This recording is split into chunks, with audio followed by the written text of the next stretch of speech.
Let's get a little weird. Let's get weird with this particular book by Chan Thomas, The Adam and Eve Story. You're probably wondering who the heck was Chan Thomas? Was he in some sort of kung fu movie or something? No. He was born 1920, died 1998, was an American engineer, ufologist, writer on ancient cataclysms and self-proclaimed polymath. What the heck is a polymath? A polymath or polyhistor is an individual whose knowledge spans many different subjects, known to draw on complex bodies of knowledge to solve specific problems. Polymaths often prefer a specific context in which to explain their knowledge, and so forth. A self-proclaimed polymath whose ideas have influenced conspiracy theorists in the 21st century.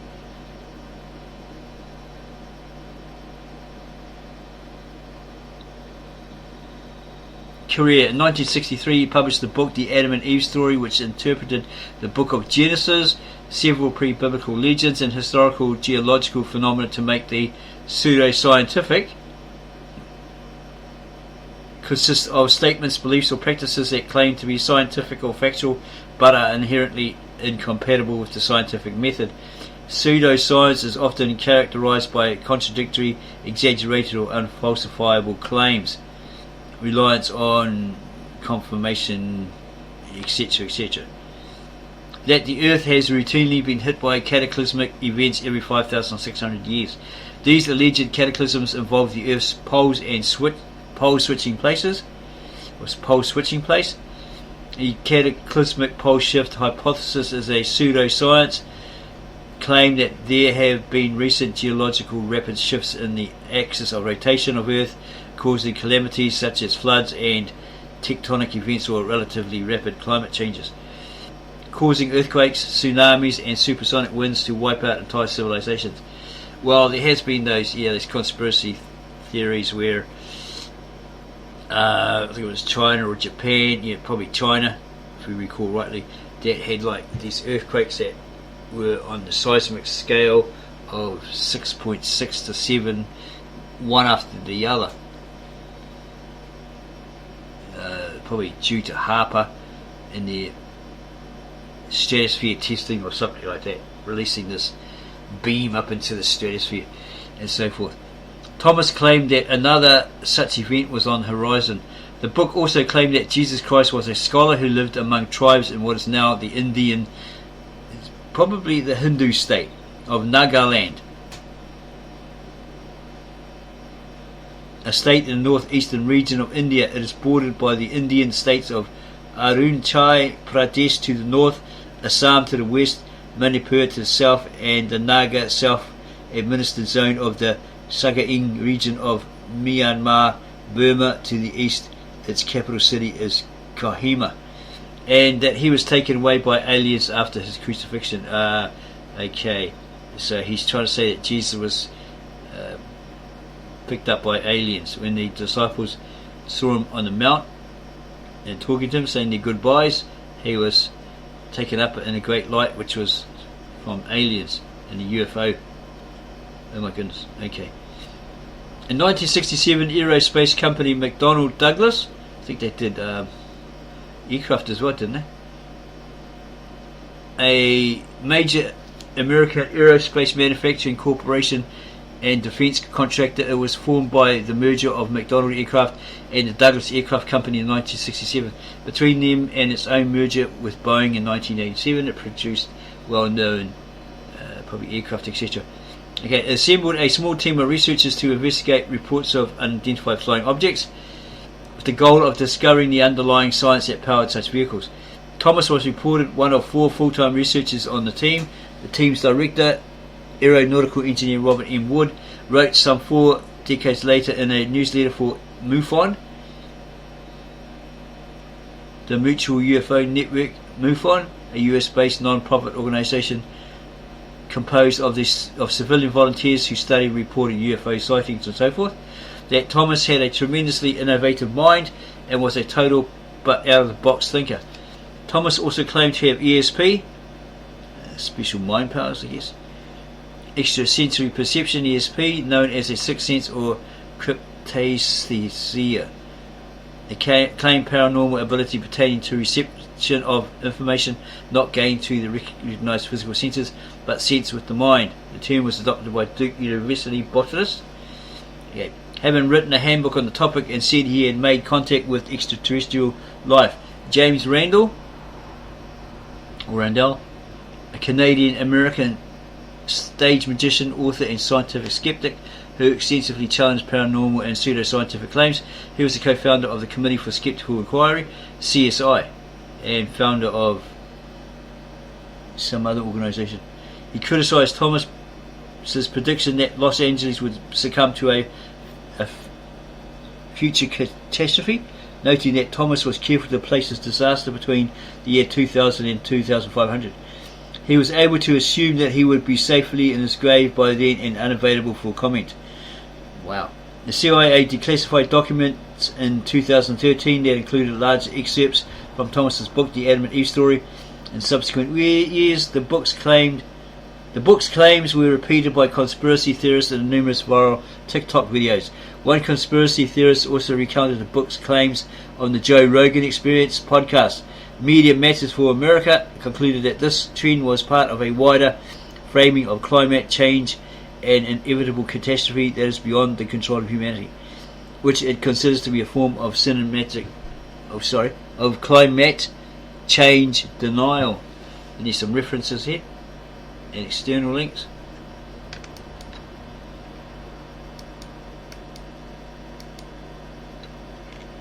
Okay, let's go back to his particular book, the CIA releasing The Adam and Eve Story by Chan Thomas. Contents: the next cataclysm, like Noah's 6,500 years ago, like Adam and Eve's 11,500 years ago, this too will come to pass. If it was a immeasurable, unfathomable period, how could you set a date for Adam and Eve's cataclysm? Okay, or like Noah's. I mean, you probably have a date for Noah, but don't know about Adam and Eve. And he says this too will come to pass. With a rumble so low as to be inaudible, growing, throbbing, then fuming into a thundering roar, the earthquake starts. Only it's not like any earthquake in recorded history. In California, the mountains shake like ferns in a breeze. The mighty Pacific rears back and piles up into a mountain of water more than 2 miles high, then starts its race eastward. With the force of 1,000 armies, the wind attacks, ripping, shredding everything in its supersonic bombardment. The unbelievable mountain of Pacific sea water follows the wind eastward, burying Los Angeles and San Francisco as if they were nothing but grains of sand.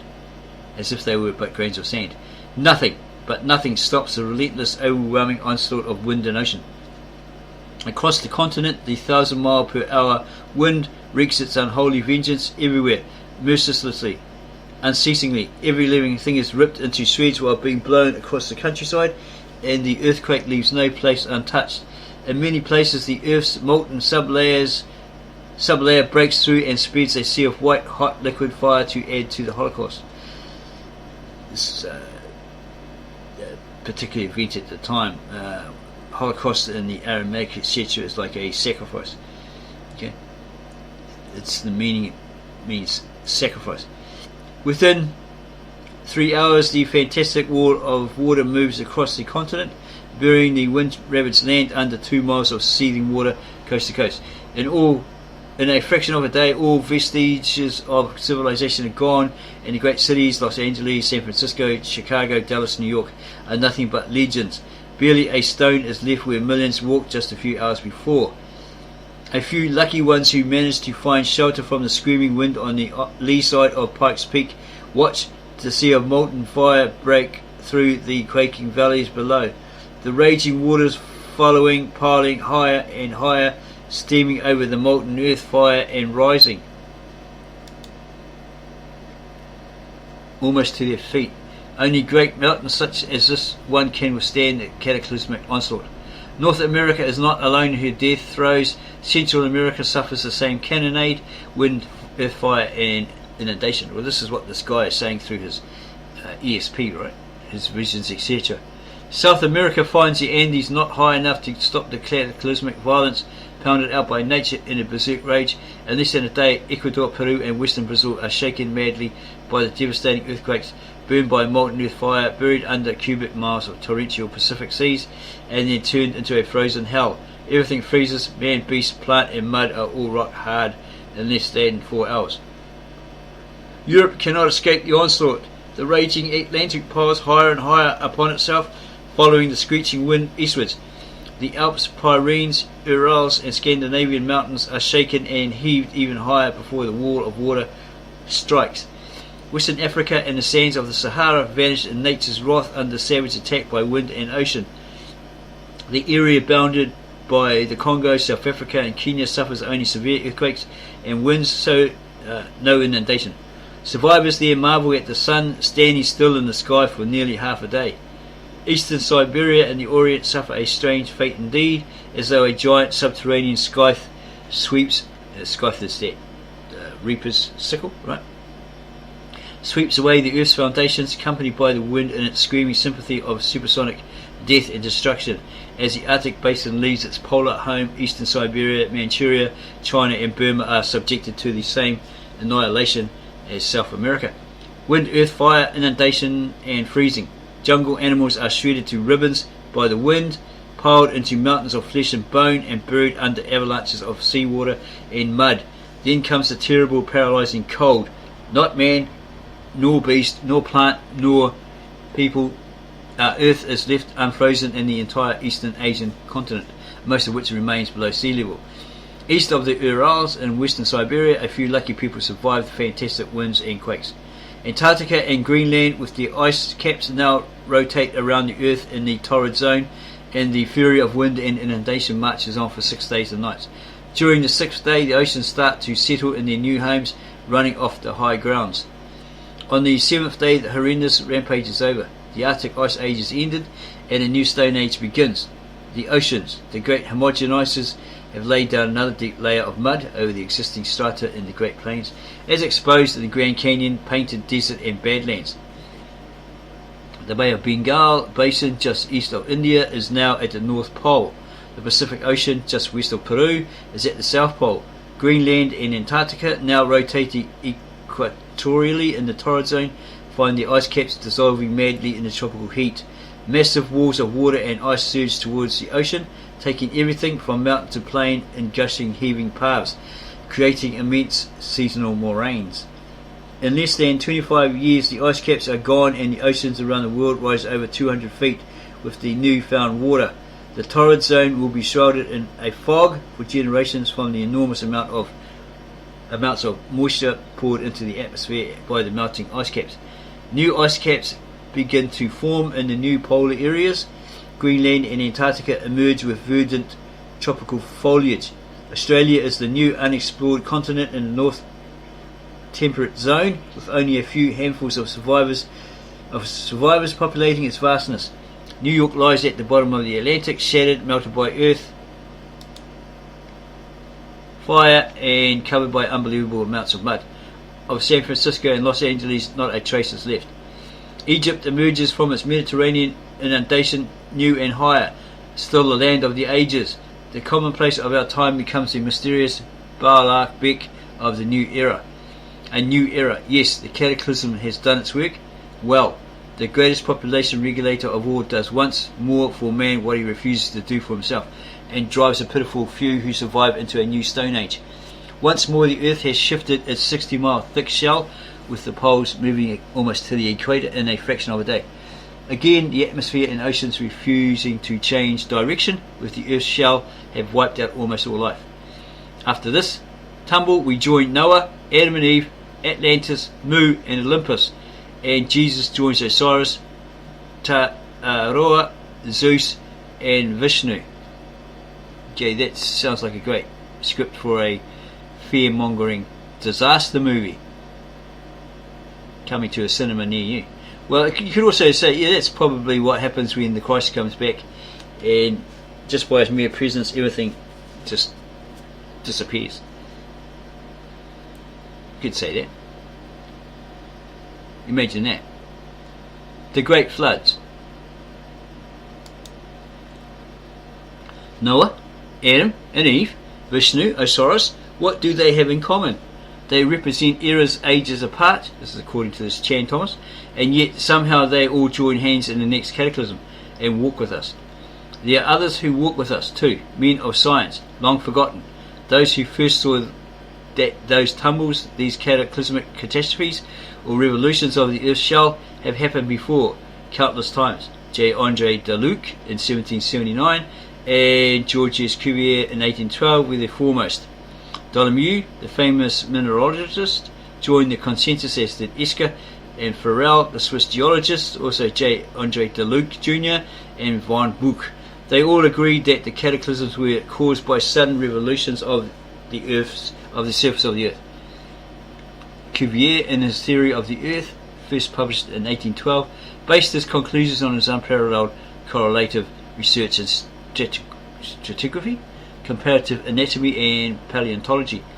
At that time he wrote, every part of the earth, every hemisphere, every continent exhibits the same phenomenon. There has therefore been a succession of variations in the economy of organic nature. The various catastrophes which have disturbed the strata have given rise to numerous shiftings of the continental basin. It is of much importance to mark that these repeated eruptions and retreats of the sea have neither been slow nor gradual. On the contrary, most of the catastrophes which occasion them have been sudden, and this is especially easy to be proved with regard to the last of these catastrophes. And this particular author agrees, therefore, with M.M., Deluc and Dolomieu in thinking that if anything in geology be established, it is that the surface of a globe has undergone a great and sudden revolution, the date of which cannot be much earlier than 5,000 or 6,000 years ago. Also, one preceding revolution at least had put the continents under water, perhaps 2 or 3 eruptions of the sea. You could probably say that's what happened to Atlantis and Mu, etc. These alternations now appear to the author to form the problem in geology that it is of most importance to solve. In order to solve it satisfactorily, it would be necessary to discover the cause of these events. These ideas have haunted, the author may almost say, have tormented him during his researches among fossil bones. Researches which embrace but a very small part of those phenomena of the age preceding the last general revolution of the globe, and which are yet intimately connected with all the others. Many attempts have been made to answer the charge made to the geological profession by Cuvier to explain these sudden revolutions. Among others, Velikovsky tried it through a study of myths and legends, Hapgood tried it, Brown attempted, and in the process amassed a tremendous library of geological data. Every time the cataclysmic concept has come to life, the beast, the quote beast unquote, has been stoned, burned at the stake, beaten to a pulp and buried with a vengeance. But the corpse simply won't stay dead. Each time it raises the lid of its coffin and says in sepulchral tones, "You will die before I." The latest of the challenges is Professor Frank C. Hibben, who in his book The Lost Americans said this was no ordinary extinction of a vague geological period which fizzled to an uncertain end. This death was catastrophic and all-inclusive. What caused the death of 40 million animals? The corpus delicti, seems like the body, the delicate body maybe in Latin. In this mystery may be found almost anywhere. Their bones lie bleaching in the sands of Florida and the gravels of New Jersey. They weather out the dry terraces of Texas and protrude from the sticky ooze of the tar pits of Wilshire Boulevard and Los Angeles. The bodies of the victims are everywhere. We find literally thousands together, young and old, foal with dam, calf with cow, the muck pits of Alaska are filled with evidence of universal death, a picture of quick extinction. Any argument as to the cause must apply to North America, Siberia and Europe as well. Mammoths and bison were torn and twisted as though by a cosmic hand in a godly rage. In many places, the Alaskan muck blanket is packed with animal bones and debris in trainload lots. Mammoth, mastodon, bison, horses, wolves, bears, and lions, a faunal population in the middle of some cataclysmic catastrophe, was suddenly frozen in a grim charade. Fantastic winds, volcanic burning, inundation, and burial in muck, preservation by deep freeze. Any good solution to a consuming mystery must answer all of the facts, challenges Hibbins. Geez, these guys are pretty negative, aren't they? There's no positivity in those reports. The challenge wouldn't leave him alone. Like a hunger ignored at his subconscious, he could hear the deep tones of Cuvier's challenge. Find the cause of these events, still reverberating through the sacred halls of science, ghostly unanswered. The author felt Hibbins' challenge later on, prodding, answer all of the facts. He decided that this cataclysmic concept, this catastrophic end, which seems to visit our planet time after time, needed verification or refutation once and for all. The first step was to gather all of the known, accepted data from as many Earth sciences as possible: stratigraphy, archaeology, anthropology, paleontology, radiology, oceanography, seismology, glaciology, and many other fields. And at this present time, we're thinking of a Sex Pistols song where it goes ufology, ecology, and carries on like that. It just came to our mind. Correlations of the data between the sciences gave the answer, although there is enough data in each science to indicate that these cataclysms happen. There was not enough to prove the concept, but between science correlation showed indeed that the concept was true. Not only did it verify that the events have happened, but disclosed when the last 5 cataclysms were and what positions the shell of the Earth has been in for the last 35,000 years. So after years of research beginning in 1949, Cuvier's challenge had an answer. Yes, indeed, the cataclysms do happen, and the last one, 6,500 years ago, was Noah's flood. Alright, so they happen. What is it that happens each time? The challenge was really twofold: find the process, what happens in the cataclysm, and the trigger, what causes a cataclysm to start. What a chase, and what a dramatic story of the Earth's history they uncovered. Civilizations of 20,000 years ago, more advanced than our wildest imagination. Prehistoric legends from Greece, Egypt, India, and South America, which became history instead of legend. Lost continents in the Atlantic and Pacific, which became dated realities, with logical reasons for their sudden disappearance. Yes, Vishnu came alive, a man who lived through a cataclysm 70,000 years ago, or years before our time. Actually 10 cataclysms ago. Now he is known as the Hindu god of 10 resurrections from the waters. Osiris too was rediscovered. He was the Jesus of his time, a man of Egypt some 15,000 years ago. Noah smiled at us from the pages of the Epic of Gilgamesh. He actually was a Sumerian named Utnapishtim, who lived 6,500 years ago. The ark he built is more than legend. The process of cataclysm is known now. Look at the cross section of the Earth inside the front cover. You'll see 2 molten layers. The orange ones, the important one is the thin molten layer about 60 miles thick, which is between 60 and 120 miles down below the surface of the Earth. The thick, deep molten layer, starting 1800 miles down at the bottom of the mantle and extending 1300 miles deeper, is the outer core. Now both molten layers are liquid, however the inner magnetic and electrical structure of the Earth makes these layers act as if they were near solid or plastic. As long as the magnetic and electrical structure maintains its orderliness, this old Earth keeps on rotating on its axis in a normal manner. The growing ice caps, Antarctica and Greenland, are not centered on the Earth's axis, and because they rotate around the poles, are trying to swing down to the equator. The only way they could do it would be to pull the whole 60-mile thick shell around with them.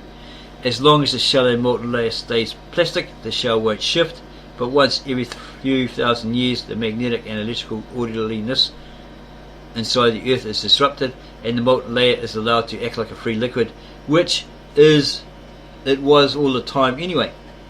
It then serves as a lubricant for the ice caps to pull the shell of the Earth around the inside. In 1/4 to 1/2 a day, the poles move almost to the equator and all hell lets loose. The atmosphere and oceans don't shift with the shell, they just keep on rotating west to east, and at the equator that speed is 1,000 miles per hour. It has to be normally to make one rotation per day. So, while the shell shifts with the poles going toward the equator, the winds at oceans go eastward, blowing across the face of the Earth with supersonic speeds, inundating continents with water miles deep. Now, what about the trigger? This turned out to be the most elusive piece of the whole puzzle. We couldn't rely on some supernatural explanation, like sometime happenings in the heavens of a vague character which actually violated the laws of nature. No, it had to be something natural, a part of nature's ordinary structure which disrupts the Earth's inner electrical and magnetic structure whenever it happens. Well, I think what we've come across in regard to scriptures, it's like, nature is its own thing, so it basically does what it does, something along those lines. We once thought that the sun spots could be the cause because they do disrupt the Earth's inner electrical and magnetic structure, but we were wrong. We found out that nature's power plant is a motor generator system existing in many different magnitudes. It's a basic structure of the universe.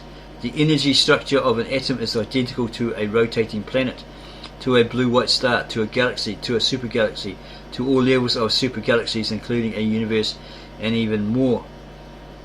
As a neutron which has escaped from its parent atom's neutral zone will separate into particles, a star, through a sunspot, gives off neutral matter which explodes as it becomes energized. So a galaxy gives birth to an exploding star when a dead star escapes from its neutral zone in the center, and as a dead galaxy explodes when it escapes from the central neutral zone of its parent supergalaxy. A planet therefore must act the same at its energy level. So apparently, once every few thousand years, neutral matter escapes from the 860-mile radius inner core into the 1,300-mile thick molten outer core, and there is a literal atomic explosion inside the Earth. The explosion in the high energy layer of the outer core disrupts completely the electrical and magnetic structure in both the molten outer core and the outer 60-mile thick molten layer. Finally, the ice caps are allowed to pull the shell of the Earth around the interior, with the shell and molten layer lubricating the shift all the way. You can see then that the ice ages are not a matter of advancing and retreating. Ice is simply that different areas of the Earth are in polar regions at different times, for different durations of time, with the changes between positions taking place in a fraction of a day. The story around the world gives a silent testimony. The Berezovka mammoth frozen in mud with buttercups in his mouth. It's probably a certain type of flower. And he goes on with all of these statements.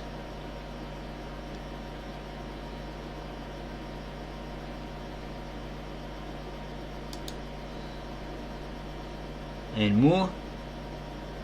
And then says the overwhelming evidence when put in order gives a dramatic picture of which areas have been at the North Pole, when they moved to the pole, and how long they were there. And gives details here. Some he's unsure of. And he finishes by saying, yes, Noah, Adam and Eve, Osiris, Ta'aroa, Zeus and Vishnu have much deeper meanings now. And as they join hands and walk with us, we hear Adam and Eve saying, listen, for now we can truly share our story with you. The story, enigma, pursuit and unraveling.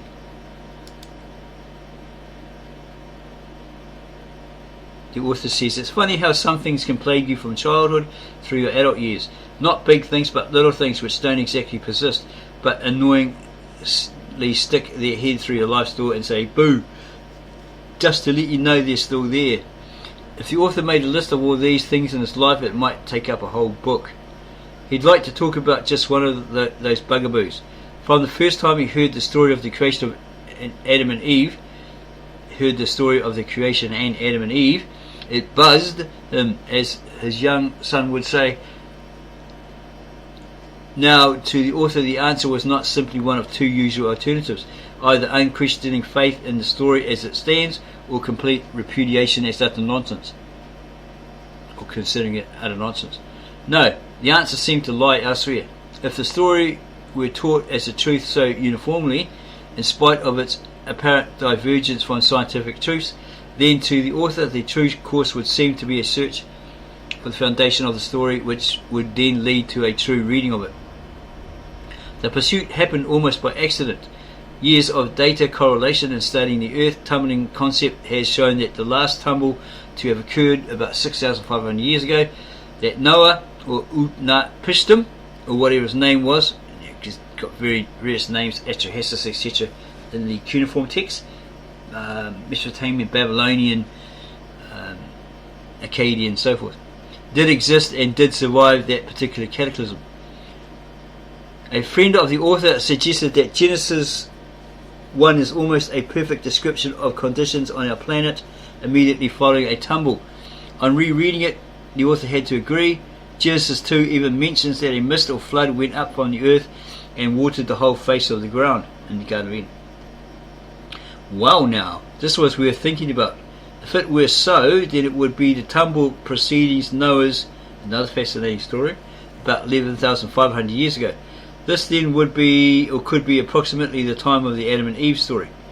The pursuit started. If the story did originate with that tumble, in what language was it first written? Certainly not Hebrew or Greek, for as far as we know, they didn't exist at that time. Okay, so probably God's sacred scribal language, Lishana Artika Supraya, the Old Tongue, or perhaps the Aramaic later on, if that was the king of the languages, supposedly. If we look to men such as Don Antonio Beatrice Wariki and James Churchwood, we may have our answer. Certainly the knowledge of prehistoric languages could be a key, and later we will discuss the role of Naga and ancient Mayan in the story of Adam and Eve. First, however, let's examine the history of Genesis 1, 2 and 3. There are many schools of thought on this subject, but the most predominant one is that Moses was the originator. This seems not too far-fetched, since Moses was reared in the Egyptian tradition in a royal household, and probably had access to many religious writings and teachings now lost with the passing of the archives of Egypt and Alexandria, Heliopolis and Sais. Certainly the 10 Commandments were a condensation of the 42 Christians of Osiris for entering heaven. We thought it might say the 42 Confessions of Ma'at. Maybe they're two different writings. If Moses did write part of the Old Testament, he then must have had Naga tablet writings or Egyptian interpretations of them handed down to the Egyptians for thousands of years, and the Egyptian priesthood had knowledge of a cataclysm 11,500 years ago. Priests of Egypt are supposed to have told Solon during his 10 years in Egypt, about 600 BC, that 9,000 years before that time there was a cataclysm which buried Atlantis beneath the ocean. Note that 9,000 plus 600 BC plus 1950 AD equals 11,550 years ago. Moses' brother Aaron became the first chief priest of the Hebrews about 1300 BC. Somewhere between 15 and 18 generations later, the chief priesthood having been handed down father-son to the generations, Sariah or Sarius was the chief priest. See Ezra in 1 and 2 Esdras. In 586 BC, it was in 586 BC, in the 19th year of Nebuchadnezzar's reign, Sariah was taken and executed, and his son Ezra made a captive in Persia. See 2 Kings. At that time, Jerusalem was sacked, it was invaded, overrun, and all Hebrew records, including the laws and records of the Old Testament, were burned with the temple at Jerusalem by Nebuzaradan, Nebuchadnezzar's captain of the guard.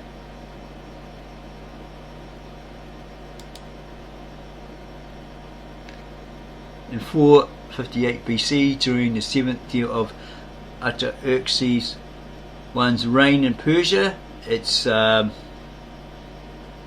supposedly that Xerxes that is 3 on 300, something like that. Israel was commissioned to re-establish the Hebrew religion, because that's the guy who supposedly had a thing for Ezra and maybe married Ezra. He might have a different name, be known as a different name in the Bible. Ezra was commissioned to re-establish the Hebrew religion and law. According to 2 Esdras, Ezra wrote the history of the Hebrews from the beginning and re-established their laws. Now, from 586 to 458 BC is 128 years. The latest that Ezra could have been born was after his father Seraiah's murder, as well could be. See Onan's story, Genesis 38 to 10. Therefore, the youngest he could have been in 458 BC was 127. He was working on a long memory. Let's examine this anomaly. As mentioned before, the lineage from Aaron to Ezra contains from 17 to 20 generations, including Aaron and Ezra. Assuming 1.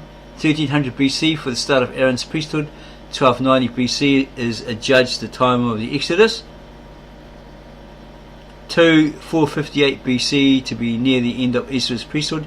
Then we find the average priesthood term per generation to be between 42.1 and 49.5 years. In view of this, can we believe that Ezra served his priesthood for approximately 130 years? It would appear much more plausible to assume that it was Ezra's grandfather, Azariah, rather than his father, Seraiah, who was the one taken and executed by Nebuchadnezzar's men in 586 BC. Then Seraiah and Ezra would have served as chief priests during the 128 years from 586 to 458 BC, for an average of 64 years apiece. It is even plausible that Ezra's great-grandfather, Hezekiah,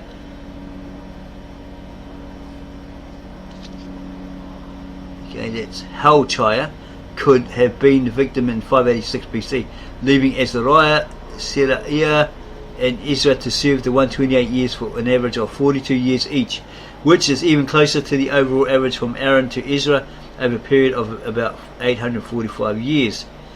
This means that the Adam and Eve story was last seen in writing by Helchiah or Azariah, therefore handed down verbally possibly by Azariah, and certainly by Seraiah and Ezra, and finally dictated by Ezra to 5 scribes. It is the 5 scribes' writings that we have today as Ezra's work. In the English, it's not even a literal translation. For instance, without form and void, more literally would read raging inundations and horrendous winds.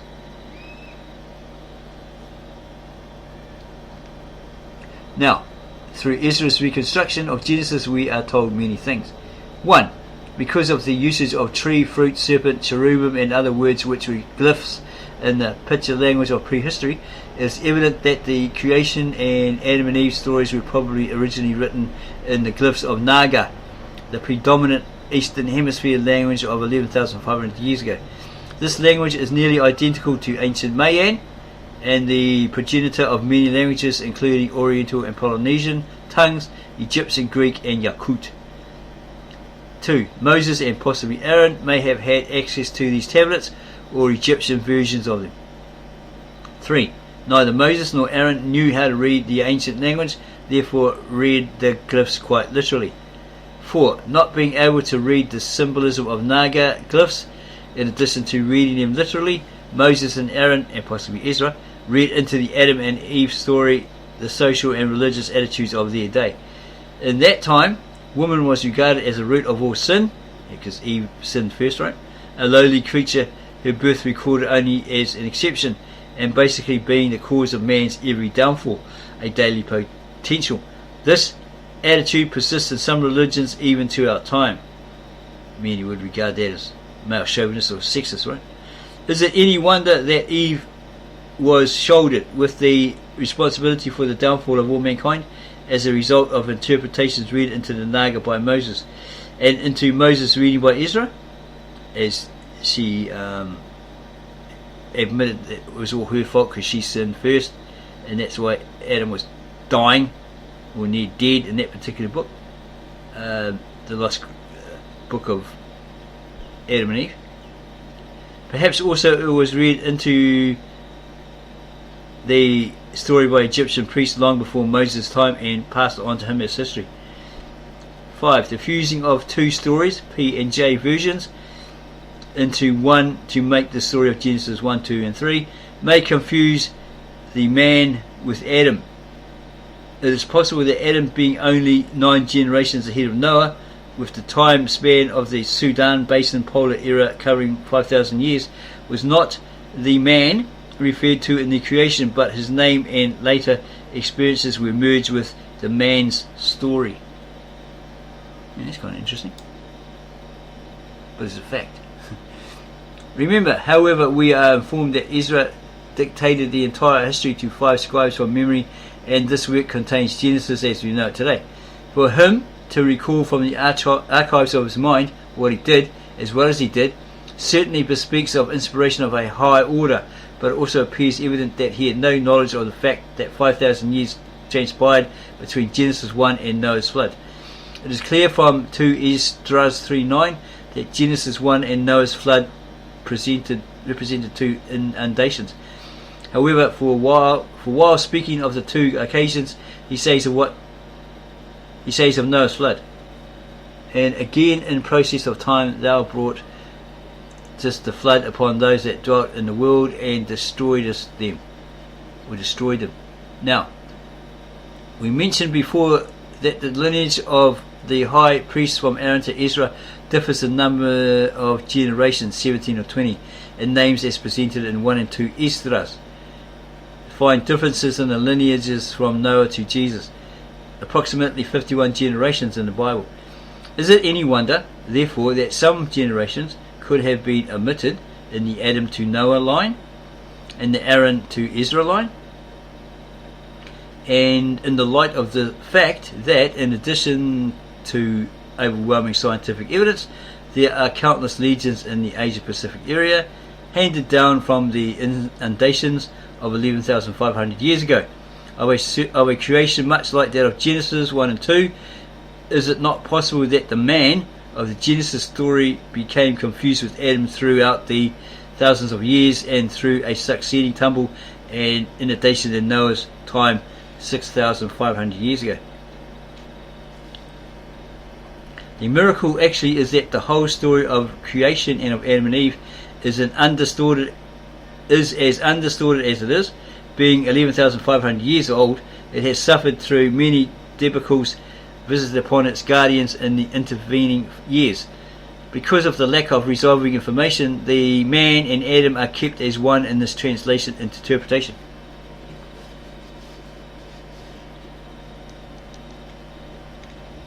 The significant Naga glyphs given to us by Ezra through Moses, this direct reading, are cherubims, man and fruit, and underneath it's got rib, woman, serpent, Adam, sleep, tree and flaming sword.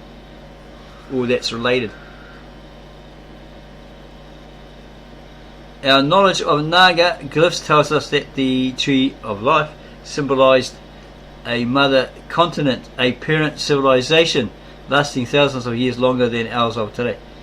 An unadorned serpent represented water or the ocean.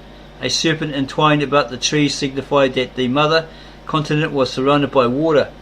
Genesis 3:15 actually describes Eve's heel on the serpent's head, showing her victory over the oceans. Cherubims, which were not pretty plump babies as depicted, but hybrid man and beast, were the glyphs for legs or foundations or underpinnings. Instead of being placed in the Garden of Eden, one was taken away, and a Naga or Maya reading of the Egyptian Book of the Dead shows that cherubims of the north, east, south and west were taken away, meaning that the foundations of the mother continent in all directions were removed or destroyed. The flaming sword was the symbol of fire and earthquake. The fire signified what all legends of these cataclysms called earth fire, which is the molten layer below the earth's 60-mile thick shell breaking through to the surface during a tumble, a literal hell. It is most probably the origin of man's concept of hell, as a matter of fact. Now back to the tree. Fruit growing on that tree symbolized the original mankind which settled the mother continent ages before Adam and Eve. The eating of the fruit tells us that they were descended from this original mankind of the continent. Eve eating first signifies that she was a generation after Adam, making her his daughter. His daughter? That's kind of weird. Yeah, it's really weird. If she was made after Adam according to the scriptures, the book of Genesis, then, or made from him, womb man, because she's bone of his bones, flesh of his flesh, so he declared her the wife, etc., then that's kind of weird. How can she be his daughter? You gotta take this guy with a grain of salt, right? Lots of salt and just as much pepper. The glyph of the creation is even more revealing. There are three figures represented in this picture. The top figure is the face of a sleeping or dead person. There were no separate symbols for death and sleep in Naga. Both were represented as the same. The middle figure is shown as a male, and the bottom figure a female, who is represented as the mother of all mankind. In addition, there are curved lines from the sleeping or dead person and the male middle figure to the bottom female figure. This glyph has been interpreted to mean that the middle figure, a male, was put to sleep, shown by the top figure, and a rib, or ribs, removed from him, the ribs being the curved lines, and fashioned into the bottom figure, the female mother of all mankind. This fits beautifully with the story of Eve's creation, Adam therefore being both the male middle figure and the top figure, a sleeping or dead person. There is a slight hitch to the story, however. The top figure, where the sleeping or dead, is depicted as a female. How could it be? Adam, asleep, awake, dead or alive. Moreover, in Naga, the curved lines denote parentage rather than ribs, so more reasonably it appears that the top figure is a dead female, whose offspring by the male middle figure Adam was the bottom female figure Eve, the mother of the Hebrews. That was the trying to say there, that there was a mother before Adam who probably birthed Adam, and then Adam got with somebody and he had this daughter. It's kind of weird. The mother of the Hebrews, Eve. Yeah, it's kind of different, kind of zany, kind of weird, right? So in essence, the story as read from the glyphs would be the Adam and Eve who lived in the Garden of Eden. In the mother continent tree were descended from the original mankind, fruit of that land, which incidentally was surrounded entirely by water, serpent around the tree. Eve was Adam's daughter, and he was a widower. So that would hint that he had a wife prior to that, but she died. They realized that in order to survive they had to leave and never try to return, for the motherland was to be destroyed by a cataclysmic inundation. They left, and afterward the continent, or tree, was subjected to a fiery earthquake, flaming sword, during which it lost its foundations, cherubims, and sank beneath the ocean, serpent, which forever afterward walked over the sunken continent on its belly. Don't think that's the Loch Ness monster, right? And that's what's sailing around Scottish Isles, or wherever it's Loch Ness, or wherever it's supposed to have been. So let's review the event 2 cataclysms ago, and then apply our knowledge toward a representative translation and interpretation of Genesis 1, 2 and 3. It may be the most accurate reading of a story written 11,500 years ago. Well, let's have a look at that and let's prove if it is. The event 11,500 years ago. Did you ever sit down for an evening as a card table with a 1,000 piece puzzle? Yep, done that with her mother. Yeah, she was into the puzzles. Oh my gosh, it took forever, right? Okay, saying here by yourself. It takes hours and hours to put it together, doesn't it? With trial and error and patience all playing their parts. Yes, it takes time. Okay, I mean you can be a genius and do it in one day, but hell, that's a lot of hours. Putting a lot of hours just for this one puzzle, right? That'd be like doing it all day, all night without a break. We're still trying out some of the as yet unfitted pieces in our worldwide puzzle, and we've been at the table since 1949. However, even though incomplete, it shows us a graphic representation of the Earth's picture 11,500 years ago. Look at a globe of the world. Pick out longitude 90 degrees west, latitude 60 north. This point is the western part of the Hudson Bay. Now, hold the globe so that 90 degrees west, 60 degrees north is at the North Pole on the axis of rotation. This was the configuration of the world between 18,500 years ago and 11,500 years ago. The North Pole ice cap formed the Laurentian Basin in Canada. The continents, however, were not quite the same. There was a huge continent in the Atlantic Ocean area which stretched from Iceland and England across the Atlantic to the Bahamas. The Gulf of Mexico and the Caribbean Sea did not exist. They were land at that time. There was another continent in the Pacific covering an area now ringed by the Hawaiian Islands, the Galapagos, Easter Island, Tahiti, the Solomons, and the Caroline Islands. The province of Ceylon held the major civilization of India. Egypt and the Holy Land were thriving mixtures of vegetation and civilization. Greece, land of the Hellenes, was the home of a tall blue-eyed blonde race with standards of science and law unmatched to this day. The Amazon basin was an inland sea. Legends call it the Sea of Xares, and the mouth of the, is it Xares or Xares? Xares, in the mouth of the Amazon River.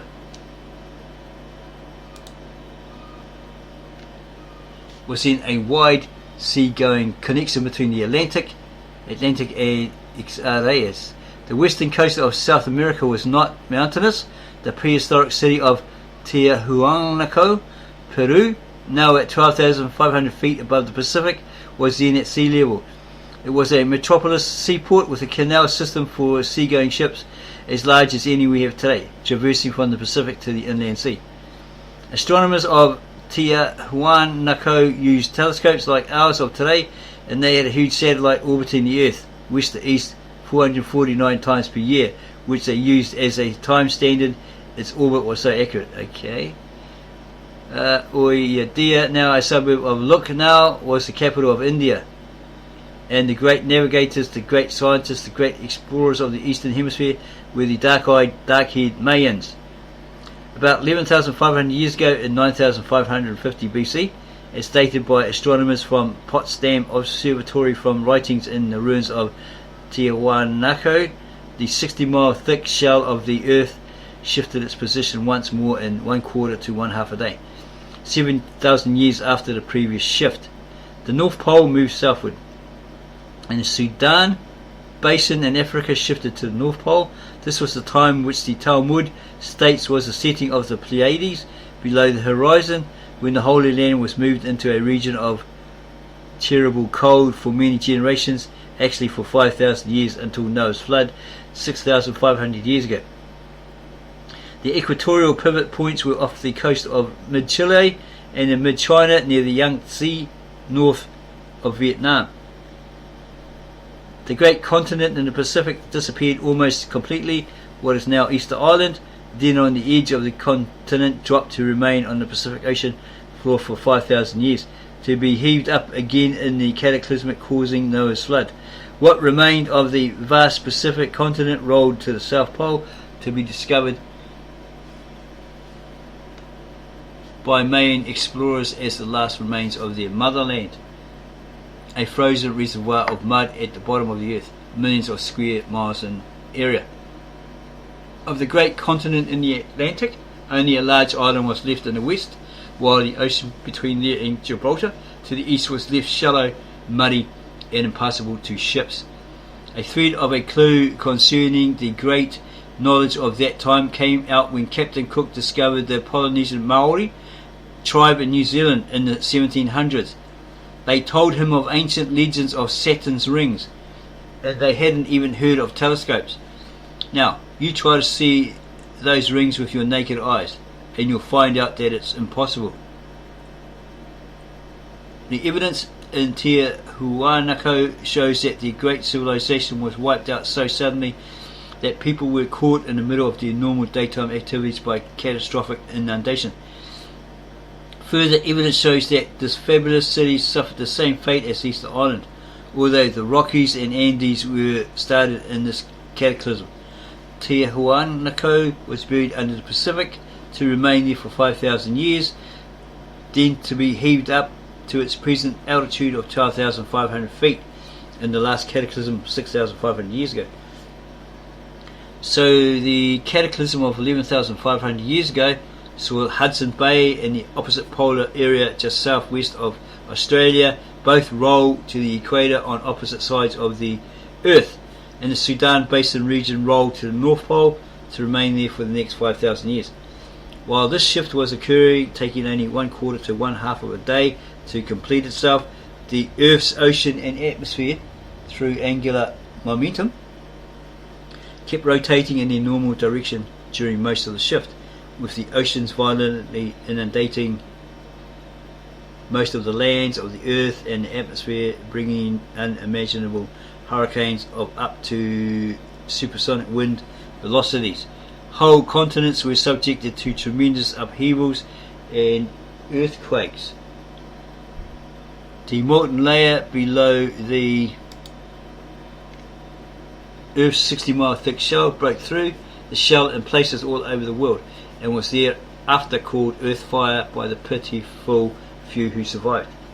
The oceans and winds took 6 days after the start of the cataclysm to resolve their holocaustic wars on the surface of the Earth, and on the 7th day began to settle down to 5,000 years of normal complacency.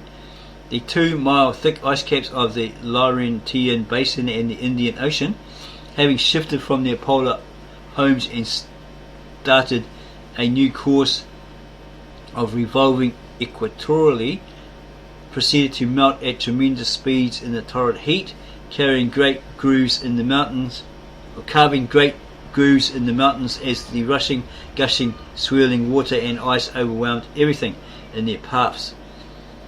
The great amount of moisture being poured into the atmosphere were to shroud the torrid zone in a dark fog for many years during several generations.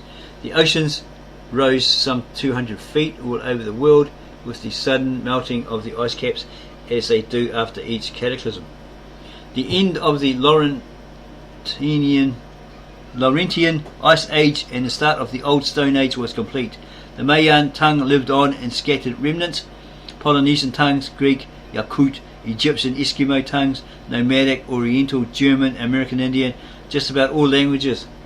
The resurrection from the waters, Tau, T-A-U, lived on in many stories of a man who survived, later to become Ta'aroa, Tongaroa, Taroa, depending on which tribe's legends you find it. Tongaroa must be the Maori legend, right? New Zealand Maori legend. Adam and Eve could have sprung from the same story. Who knows? If you like this video so far, then you know what to do. Subscribe, give us a like, add your comments below the video, and then go share it with everybody else you know. And we then will bring you part 2. Genesis 500 million years ago. This regenesis, that means it's the beginning redone.